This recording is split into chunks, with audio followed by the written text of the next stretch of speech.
श्री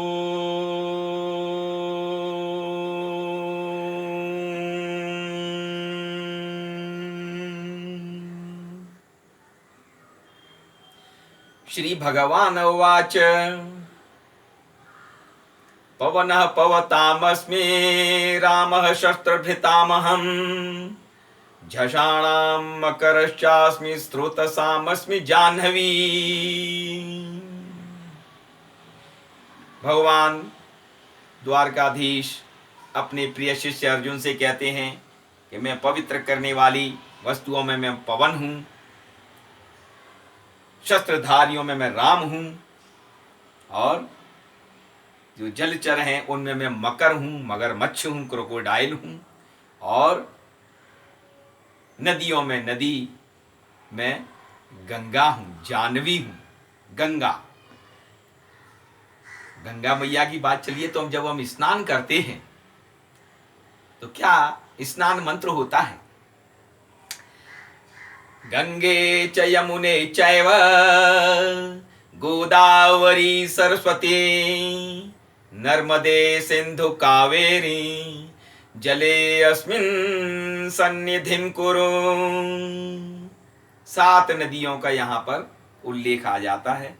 7 नदियों को हम स्मरण करते हैं। गंगा मैया को, जमुना मैया को, गोदावरी मैया को, सरस्वती मैया को, नर्मदा मैया को, सिंधु मैया को, और नर्मदे सिंधु कावेरी मैया को, 7 पवित्र नदियों को।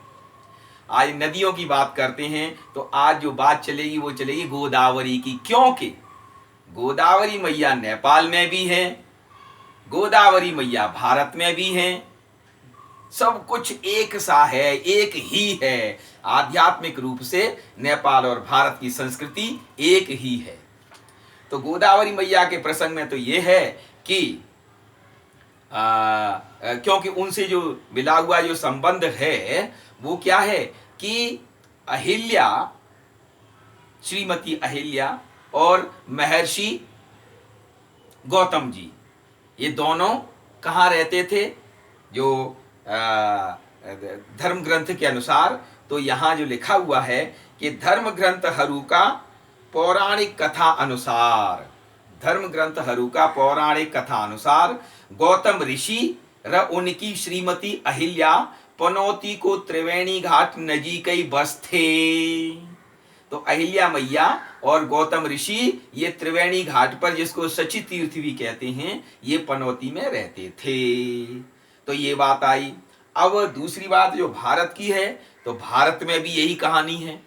भारत में क्या है कि जो गोदावरी मैया है वहां पर भी यही प्रसंग आता है। अच्छा, उससे पहले नेपाल की बात चली है तो एक बात और कि गोदावरी का उल्लेख कहाँ है, गोदावरी का नाम नेपाल में कहाँ है?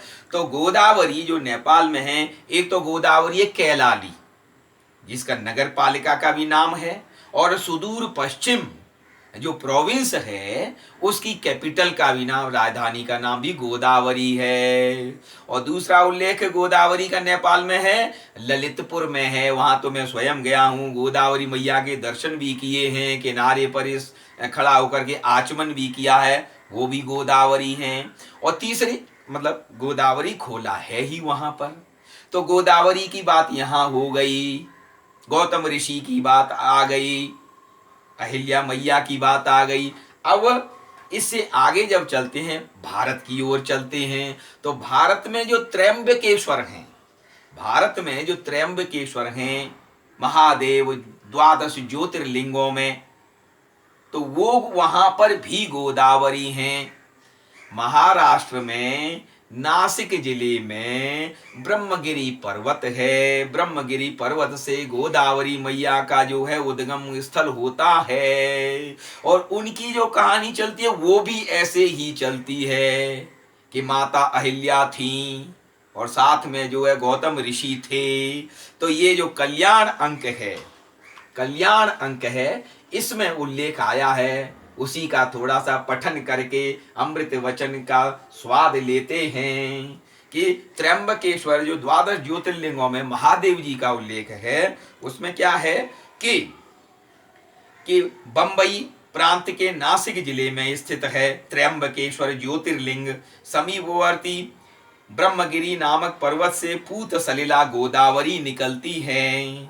उत्तर भारत में पाप विमोचिनी गंगा मैया का जो महात्म्य है वही दक्षिण में गोदावरी का है, जिसको गौतमी गंगा कहते हैं। और श्री गंगावतरण का श्रेय महातपस्वी भगीरथ जी को है। वैसे ही गोदावरी का प्रवाह ऋषि श्रेष्ठ गौतम जी की महान तपस्या का फल है, जो उन्हें भगवान आशुतोष से प्राप्त हुआ। भगवान आशुतोष से गंगा मैया, भारत में उत्तर में गंगा मैया और भगवान के आशुतोष से ही वरदान से दक्षिण में गौतमी गंगा त्र्यंबकेश्वर वाली।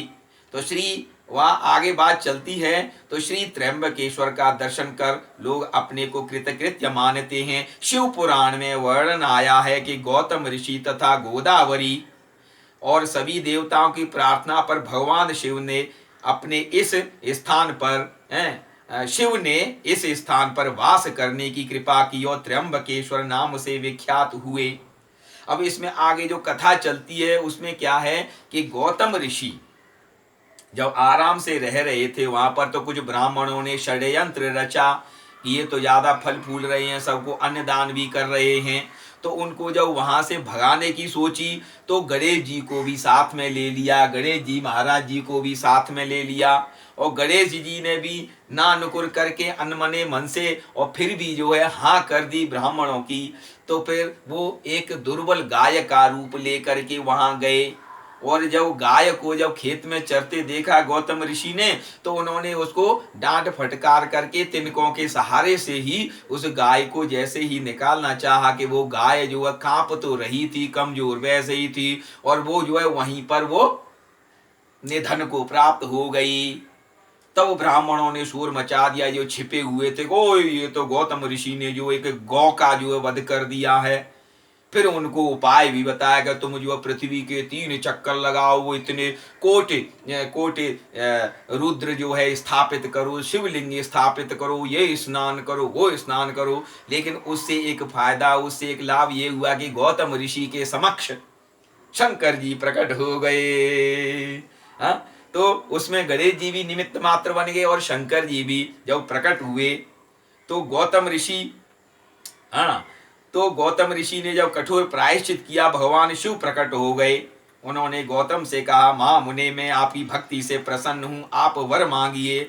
गौतम ने भगवान शिव की स्तुति की और हाथ जोड़कर प्रार्थना करते हुए कहा, देव आप मुझे निष्पाप कीजिए। तो शिव जी ने कहा, मुझे कि हे मुने तुम धन्य हो, तुम सदा निष्पाप हो, ये तो दुष्ट ब्राह्मणों ने छल किया है। तो ये बात जब आगे बढ़ती जाती है तब गंगा मैया जब प्रकट हुई तो गंगा मैया को आदेश दिया है। ये कोटि रुद्र संहिता श्री शिव महापुराण में उल्लेख है कि शिव जी ने गंगा से कहा, गंगे तुम गौतम ऋषि को पवित्र करो। गंगा ने कहा कि मैं गौतम और उनके परिवार को पवित्र करके अपने स्थान पर चली जाऊंगी। किंतु भगवान शिव ने गंगा को लोकोपकारार्थ वैवस्वत मनु के 28वें कलयुग तक रहने के लिए आदेश दिया। अब बात यहाँ आती है कि गोदावरी वहां पर ही है, गोदावरी यहाँ पर भी है, उनका लिंक कैसे जोड़ा जाए, उनका किस प्रकार से किया जाए।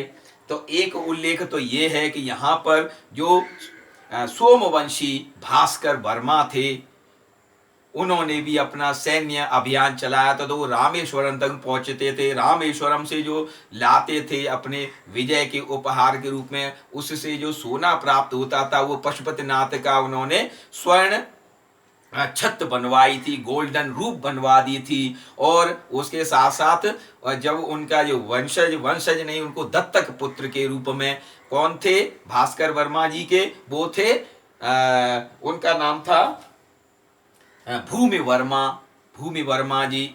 तो वो भी इसी प्रकार से सन्नद्ध थे इस मामले में। तो गोदावरी नाम फिर भी, अब बात जब आगे चलती है कि गोदावरी का कनेक्शन कैसे है नेपाल से, तो उसमें देखा तो एक जो मैडम है मैरी शेफर्ड स्लसेर, उन्होंने बड़ा अच्छा उल्लेख किया है इसमें नेपाल मंडल में। इसको थोड़ा सा पठन करते हैं कि in water cosmography all of the tirthas are conceived as linked by way of a vast network of channels, terrestrials, celestials and mystic। और उसके बारे में कहा गया है कि this is made abundantly clear by the adventures of a Patan duck and an Indian yogi. कथा क्या थी इसकी कि गोदावरी के बारे में ही कि एक भारतीय योगी थे। योगियों की कोई कमी नहीं है, इसमें भी योगी जो है भरे हुए रखे हैं। भारत और नेपाल के योगी, ये जो मिलके का झिलका है इसमें भी योगी योगी योगी योगी योगी योगी महायोगी परमहंस योगी सभी हैं। तो उन्होंने जो इसमें उल्लेख किया है कि योगी का इधर आना हुआ, गोसाई कुंड रहने वाले थे गोदावरी के उधर के निकट के, और जब इधर आ रहे थे गोसाई कुंड जा रहे थे तो हुआ क्या था कि यात्रा के समय उनका जो एक सोटा होता है बाबा का, एक कमंडल होता है, वो दोनों खो गए थे भारत में। और जब यहाँ आए हैं गोदावरी वाले एरिया में काठमांडू में तो उनका सोटा और कमंडल दोनों मिल गए थे। तो उन्होंने यहाँ की जो नदी का नाम था उसको भी गोदावरी ही रख दिया। कितनी अच्छी सुंदर कथा कि गोदावरी इस प्रकार से यहाँ पर नाम पड़ गया योगी के द्वारा। तो गोदावरी यहाँ भी है, गोदावरी भारत में भी है। और जैसा कि रामधारी सिंह दिनकर जी कहते हैं इसमें कि राल्फ वाडो इमर्सन ने कहा है कि मेरा जो वाल्डेन जो पॉन्ड है अमेरिका में, वो भी भारत की नदियों के साथ एकाकार हो गया है। वो वहीं पर जो है एक और थे हेनरी डेविड थोरो जो कि गीता पढ़ते थे वाल्डेन पॉन्ड के किनारे। तो जब वहां का अमेरिका का जो पॉन्ड है वो भारत की नदियों से एकाकार हो सकता है, तो यहाँ की नदियों के नाम एकाकार क्यों नहीं हो सकते। तो आध्यात्मिक रूप से, धार्मिक रूप से, सांस्कृतिक रूप से नदियां भी, नदियों के नाम भी नेपाल और भारत की सनातन अमर संस्कृति को अमर बनाए हुए हैं और अमर ही रहेंगे। कहते भी हैं कि जब तक सूरज चंदा रहेगा तब तक जो है सांस्कृतिक संबंध रहेंगे। नदियों की जो पूत सलिला नदियां हैं वो भी अपने संबंधों से जोड़ते हुए नेपाल भारत की सांस्कृतिक एकता को अमर बनाए रखेंगी। बोलिए श्री वृंदावन बिहारी लाल की जय। अजी बोलिए श्री वृंदावन बिहारी लाल की जय। ओ